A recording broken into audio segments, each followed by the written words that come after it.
মানে আমরা যদি একটু গভীরভাবে ভাবি, এই মুহূর্তে আমাদের শরীরের ভেতরে প্রায় ৩৭ ট্রিলিয়ন কোষ সম্পূর্ণ নিখুঁত একটা জৈবিক কারখানার মতো কাজ করে যাচ্ছে। একদম বিরতিহীনভাবে। রাইট? রক্ত সঞ্চালিত হচ্ছে, স্নায়ুগুলো বৈদ্যুতিক সংকেত আদান প্রদান করছে, শ্বাস-প্রশ্বাসের মাধ্যমে অক্সিজেন প্রতিটি কোষে পৌঁছে যাচ্ছে। অথচ আমরা টেরও পাচ্ছি না। হ্যাঁ, ঠিক তাই, আমরা টেরও পাচ্ছি না। মহাবিশ্বের সবচেয়ে বড় রহস্যগুলো খুঁজতে হয়তো দূরের কোনো গ্যালাক্সিতে যাওয়ার কোনো প্রয়োজনই নেই। আসলে সেই রহস্যের বিশাল একটা অংশ কিন্তু আমাদের চামড়ার নিচেই লুকিয়ে আছে। খুব চমৎকার একটা কথা বলেছেন। নিজের অস্তিত্বই একটা বিশাল বড় রহস্য। তো আজকের এই গভীর আলোচনায় আমরা এমন একটি প্রাচীন পাঠ নিয়ে কথা বলতে যাচ্ছি, যা আমাদের এই নিজস্ব অস্তিত্ব এবং চারপাশের জগতের মাঝে এক অদ্ভুত সেতুবন্ধন তৈরি করে। আমাদের আজকের আলোচনার মূল উৎস হল the divine tapestry of creation and faith নামের একটি অত্যন্ত তাৎপর্যপূর্ণ পাঠ। হ্যাঁ, আর এই পাঠের কেন্দ্রবিন্দুতে কিন্তু খুব ছোট্ট একটা অংশ রয়েছে। ঠিক, পুরো আলোচনাটা আবর্তিত হবে কোরআনের সূরা জাসিয়ার ৪ নম্বর আয়াতের উপর। আয়াতটির অনুবাদ হল, আর তোমাদের সৃষ্টিতে এবং যে জীবজন্তু ছড়িয়ে রয়েছে তাতে নির্দেশনাবলী রয়েছে সে কওমের জন্য যারা নিশ্চিত বিশ্বাস স্থাপন করে। আজকের এই জ্ঞানানুসন্ধানের মূল লক্ষ্যটাই হল এই একটা মাত্র বাক্যের গভীরে প্রবেশ করা। এই আয়াতের গঠন কাঠামোর দিকে তাকালে যদি একটু খেয়াল করেন, একটা চমৎকার বিষয় লক্ষ্য করা যায়। এটা কিন্তু কেবল কিছু শব্দের সমষ্টি নয়। আচ্ছা, তাহলে বিষয়টা আসলে কি?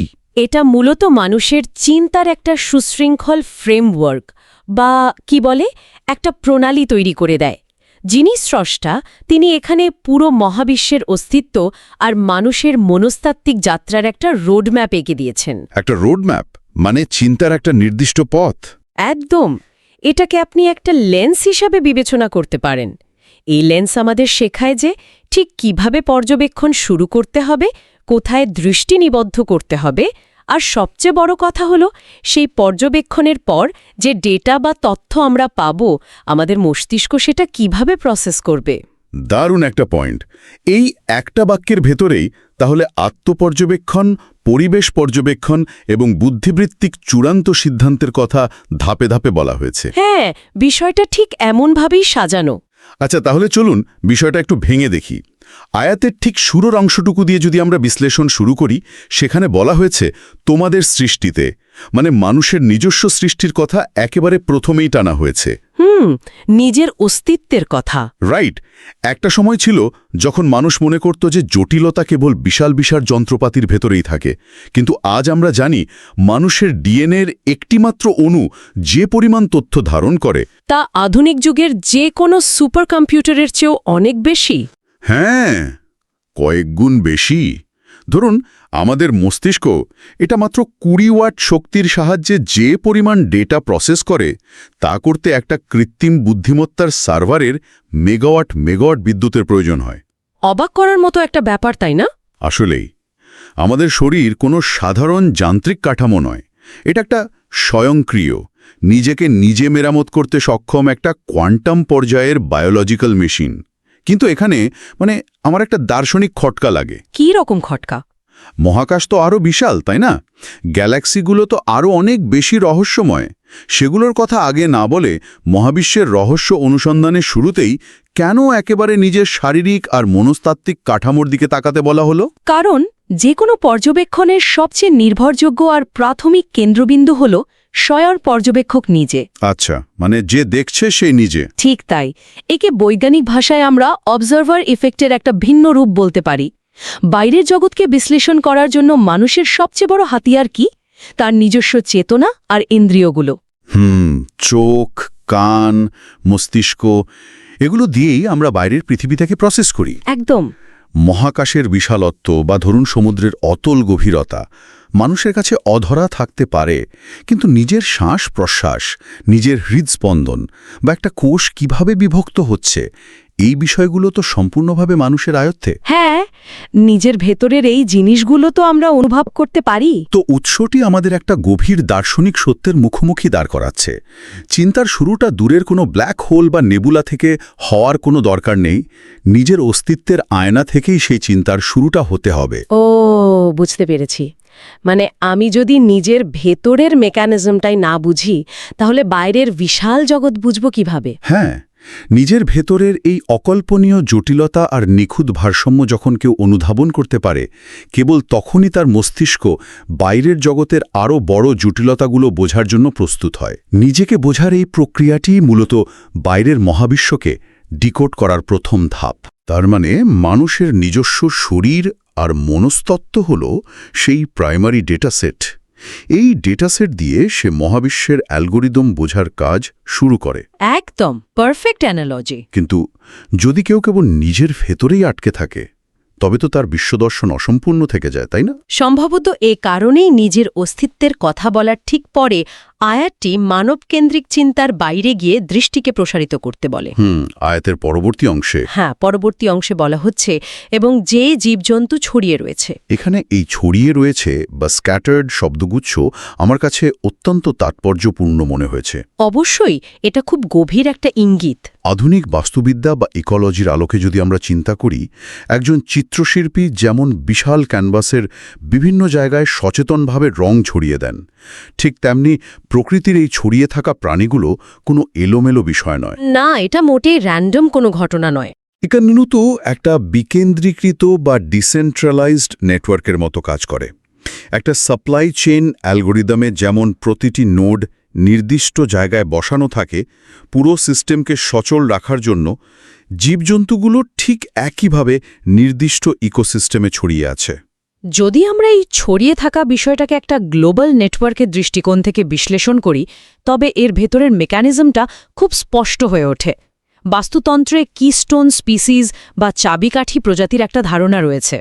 আচ্ছা, কিস্টোন স্পিসিস, এ ব্যাপারটা একটু বুঝিয়ে বলবেন?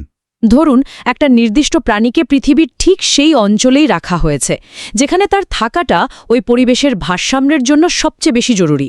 যেমন কোনো একটা বনাঞ্চল থেকে যদি হঠাৎ করে নির্দিষ্ট প্রজাতির নেকড়ে বা বাঘ সরিয়ে নেওয়া হয়, তাহলে তো তৃণভোজী প্রাণীর সংখ্যা অনেক বেড়ে যাবে। ঠিক, হরিণ বা অন্যান্য তৃণভোজী প্রাণীর সংখ্যা অস্বাভাবিকভাবে বেড়ে যায়। ফলে তারা বনের নতুন গাছপালা সব খেয়ে ফেলে, গাছ কমে গেলে নদীর তীরের মাটি আলগা হয়ে যায়, এমনকি নদীর গতিপথ পর্যন্ত বদলে যেতে পারে। অবিশ্বাস্য! মানে একটা বাঘ বা নেকড়ে সরিয়ে নিলে নদীর গতিপথ বদলে যাচ্ছে। হ্যাঁ, এটাই বাস্তুতন্ত্রের ম্যাজিক। আবার ধরুন মাটির নিচে থাকা বিশাল ফাঙ্গাল নেটওয়ার্ক বা মাইসেলিয়ামের কথা। এরা পুরো বনের গাছপালার মাঝে পুষ্টি আর রাসায়নিক সংকেত আদান প্রদান করে। অনেকটা ইন্টারনেটের মতো। একদম। তো এই যে মেরু অঞ্চলের পেঙ্গুইন থেকে শুরু করে অ্যামাজনের ক্ষুদ্রাতিক্ষুদ্র কীটপতঙ্গ, তারা কেউই কিন্তু বিচ্ছিন্নভাবে ছড়িয়ে নেই। তারা সবাই এই বিশাল ক্যানভাসের এক একটা জীবন্ত উপাদান। তার মানে এই ছড়িয়ে থাকাটা মূলত একটা অত্যন্ত জটিল পারস্পরিক নির্ভরশীল ব্যবস্থা। আমরা যদি নেটওয়ার্ক থেকে একটা মাত্র প্রাণী বা নোড সরিয়ে নিই, তবে পুরো ইকোসিস্টেম বা বাস্তুতন্ত্র ধসে পড়তে পারে। হ্যাঁ, তাসের ঘরের মতো ভেঙে পড়তে পারে। এই সুনির্দিষ্ট এবং ক্যালকুলেটেড ছড়িয়ে থাকাটাই প্রমাণ করে যে এটা অন্ধ কোনো প্রাকৃতিক দুর্ঘটনা নয়, এটা একটা উদ্দেশ্যমূলক ডিস্ট্রিবিউশন। কিন্তু ঠিক এই জায়গাতেই আমার মনে সবচেয়ে বড় প্রশ্নটা সামনে আসে। আচ্ছা, কি প্রশ্ন? আমরা আমাদের নিজেদের সৃষ্টির জটিলতা দেখছি, আর বাইরে ছড়িয়ে থাকা অগণিত প্রাণের এই নিখুঁত বিকেন্দ্রীকৃত বিন্যাসও দেখছি। আয়াতটি বলছে এসব কিছুর মাঝে নির্দেশনাবলী বা সাইন্স রয়েছে। এই সাইন বলতে আসলে কি বোঝানো হচ্ছে? এটা খুব গুরুত্বপূর্ণ একটা পয়েন্ট। মানে একজন সাধারণ জীববিজ্ঞানী তো মানবদেহ বা প্রাণীর মাঝে শুধু কোষ, টিস্যু আর টিকে থাকার মেকানিজমই দেখেন। একটা শারীরিক বা জৈবিক ঘটনা কিভাবে একটা নিদর্শন বা আধ্যাত্মিক সংকেতে রূপান্তরিত হয়? এই রূপান্তরের প্রক্রিয়াটা বুঝতে হলে আমাদের ডেটা এবং ইনফরমেশনের মধ্যকার পার্থক্য বুঝতে হবে। ডেটা এবং ইনফরমেশন, হ্যাঁ, অথবা যদি আরও সহজ করে বলি, সিনট্যাক্স আর সেম্যান্টিক্সের পার্থক্য। বিজ্ঞান আমাদের দেখায় একটা মেকানিজম কিভাবে কাজ করছে। ধরুন একটা পাখি কিভাবে ওড়ে বা মানবদেহের ইমিউন সিস্টেম কিভাবে একটা নতুন ভাইরাসের বিরুদ্ধে অ্যান্টিবডি তৈরি করে। এগুলো তো দৃশ্যমান ঘটনা। ঠিক, এগুলো হলো দৃশ্যমান বৈজ্ঞানিক ঘটনা বা ফ্যাক্ট। এগুলো হলো কাঁচা ডেটা। কিন্তু একটা সাইন বা নিদর্শন নিজে কোনো চূড়ান্ত গন্তব্য নয়, এটা গন্তব্যের দিকে নির্দেশ করে। মানে একটা নির্দেশকের মতো কাজ করে। হ্যাঁ, যখন আমরা রাস্তার পাশে কোনো দিক নির্দেশনামূলক সাইনবোর্ড দেখি, সেই কাঠের বা লোহার বোর্ডটা নিজে তো কোনো শহর নয়, তাই না? কিন্তু সেটা বলে দেয় শহরটা ঠিক কোন দিকে। রাইট, বোর্ডটা শুধু রাস্তা দেখাচ্ছে। ঠিক একইভাবে যখন কেউ এই বৈজ্ঞানিক ফ্যাক্টগুলো নিয়ে গভীরভাবে চিন্তা করে, এর পেছনে নিখুঁত প্রজ্ঞা আর উদ্দেশ্য নিয়ে প্রশ্ন তোলে, তখন এই দৃশ্যমান ঘটনাগুলোই সৃষ্টার অস্তিত্ব আর ক্ষমতার নির্দেশক বা সাইনপোল এ পরিণত হয়। আয়াতটা মূলত ভৌত জগৎ আর আধ্যাত্মিক উপলব্ধির মাঝে একটা সেতু তৈরি করেছে। ও, বিষয়টা তো একটা সফটওয়্যার কোড পড়ার মতো। কিরকম? একটু বিস্তারিত বলুন তো। ধরুন, একজন মানুষ যখন কম্পিউটার স্ক্রিনে শুধু 1 এবং 0 দেখে, তখন সেটা তার কাছে কেবলই কিছু বাইনারি সংখ্যার বিন্যাস, মানে স্রেফ কিছু ফ্যাক্ট বা কাঁচা ডেটা। হ্যাঁ, সাধারণ মানুষের কাছে সেটা অর্থহীন মনে হতে পারে। রাইট।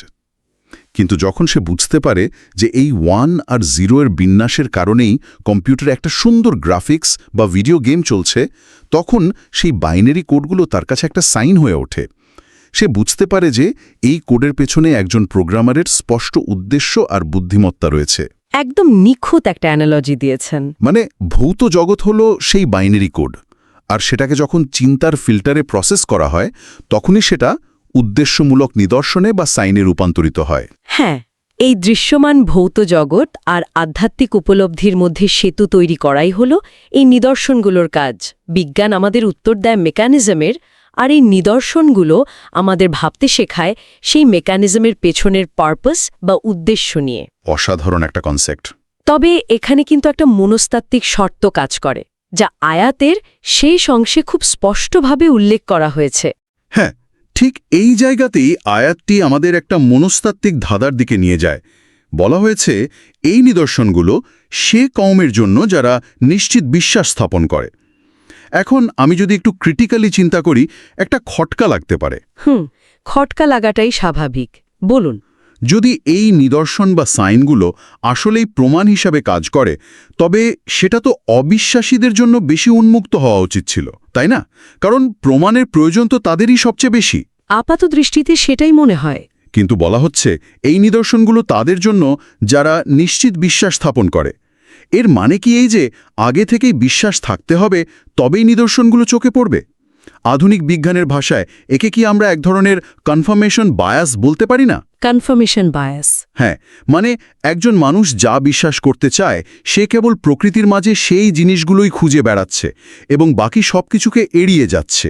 ব্যাপারটা কি সেরকম কিছু? প্রথম দেখায় একে কনফার্মেশন বায়াস মনে হওয়াটা খুবই যৌক্তিক, কিন্তু কগনিটিভ সাইকোলজি বা মনস্তত্ত্বের গভীরতর স্তরে গেলে দেখা যায় এটা আসলে কনফার্মেশন বায়াস নয়।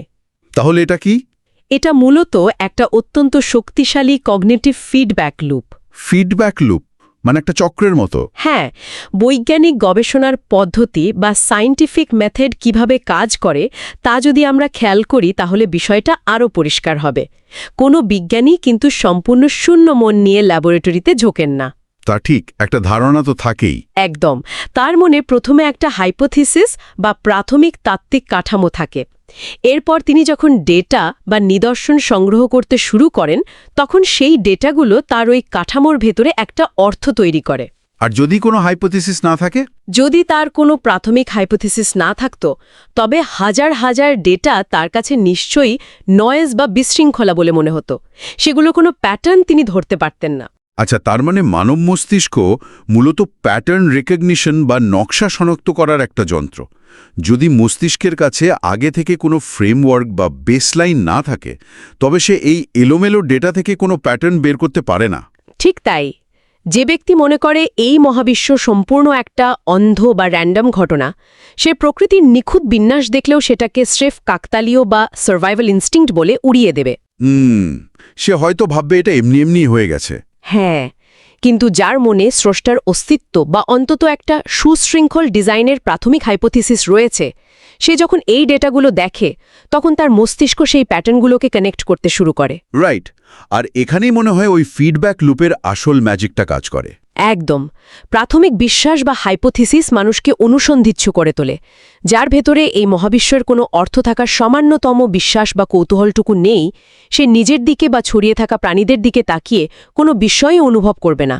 মানে তার কাছে একটা পাখি ওড়া আর একটা পাথর পড়ে যাওয়া একই রকম ব্যাপার। হ্যাঁ, কিন্তু যার মনে ওই প্রাথমিক বিশ্বাসের বীজটুকু আছে, সে যখন খোলা মনে নিজের সৃষ্টি এবং বাস্তুতন্ত্রের জটিলতা নিয়ে গভীর পর্যবেক্ষণ শুরু করে, তখন প্রকৃতিতে লুকিয়ে থাকা এই নিদর্শনগুলো তার সেই প্রাথমিক বিশ্বাসকে আরও জোরালো করে। তার মানে প্রতিটি নতুন পর্যবেক্ষণ, প্রতিটি নতুন আবিষ্কার তার ওই বিশ্বাসের ভিত্তিকে আরও মজবুত করছে। ঠিক, এই ধারাবাহিক আর বৌদ্ধিক পর্যবেক্ষণের ফলেই একসময় সেই প্রাথমিক হাইপোথিসিসটি একটা প্রতিষ্ঠিত তত্ত্বে বা কোরআনের ভাষায় ইয়াকিনে রূপান্তরিত হয়, যা আয়াতের শেষ অংশে বলা হয়েছে নিশ্চিত বিশ্বাস বা অ্যাবসলিউট সার্টেনটি।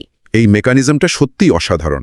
এর মানে হলো, এখানে যে নিশ্চিত বিশ্বাসের কথা বলা হচ্ছে সেটা শূন্য থেকে হুট করে আসা কোনো অন্ধ আবেগ বা অযৌক্তিক ধারণা নয়। মোটেও না, এটা সম্পূর্ণ একটা ইন্টেলেকচুয়াল জার্নি। মানে এটা ওই জ্ঞান অর্জন আর পর্যবেক্ষণের একটা সক্রিয় বুদ্ধিবৃত্তিক যাত্রা। প্রথমে একটা কৌতূহল বা প্রাথমিক বিশ্বাস নিয়ে যাত্রা শুরু করা, তারপর নিজের শারীরিক আর মনস্তাত্ত্বিক কাঠামোর নিখুঁত প্রকৌশল নিয়ে ভাবা, এরপর চারপাশের বিশাল পৃথিবীতে ছড়িয়ে থাকা প্রাণীদের সেই বিকেন্দ্রীকৃত নেটওয়ার্ক পর্যবেক্ষণ করা। রাইট। তারপর সেই দৃশ্যমান ফ্যাক্টগুলোকে নিদর্শনে ডিকোড করা এবং সবশেষে একটা চূড়ান্ত যৌক্তিক ও আত্মিক নিশ্চয়তায় পৌঁছানো।